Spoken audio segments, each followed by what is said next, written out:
o'tgan foydali videomni ko'rgan akam savolni zo'rini berdi. Sharoiti yo'qlar nima qilsin ukam?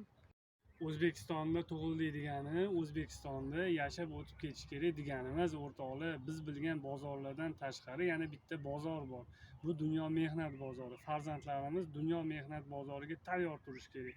Kamida 5 ta til bilish kerak. Farzandlarimiz dunyo ko'rish kerak. Qaysi bir kasb egasi bo'lishidan qat'iy nazar kamida 5 ta til bilish kerak. Bir kun o'g'lim savol berdi, "Ada menga zo'r foydali maslahat bering." Foydali maslahatni zo'rini senga beraman o'g'lim.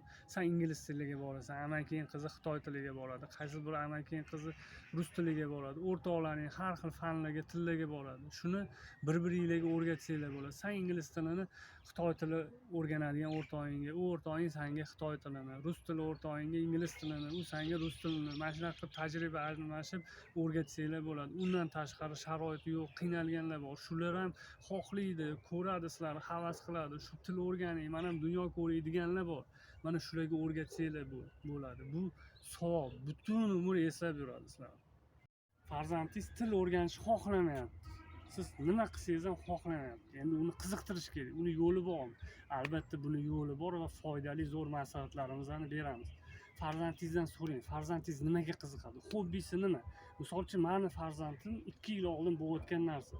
Farzandim ingliz tiliga borardi, to'garaga.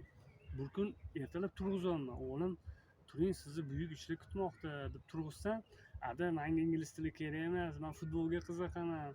Men zo'r futbolist bo'laman" deyapti-da. "Xo'p" dedim. "To'xta o'g'lim, senga bitta zo'r savolim bor. Shunga javob berchi" dedim. "Sen kimni fanatisan? Ronaldo, Messi kimni fanatisan?" O'g'lim aytyapti, "Men Messini fanatiman, men xudo xolisa Barselonada o'ynayman." "Xo'p, senda shunaqa возможность bo'lib qoldi, dunyo aylanib kelib qoldi, Messi sen bilan uchrashib qoldi. Messi qaysi tilda gaplashadi? Messi ispan tilida yoki grek tilida yoki ingliz tilida. Sen shu tilni bilasanmi o'g'lim? Savolni beringlar chiroyli, shu tilni bilasanmi?" Farzandim, "Yo'q, bilmayman."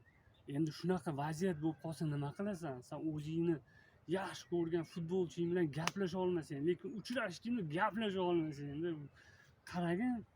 O'g'lim menga aytdi, "Ada bo'ldi, men o'rganaman, xudo xolasa."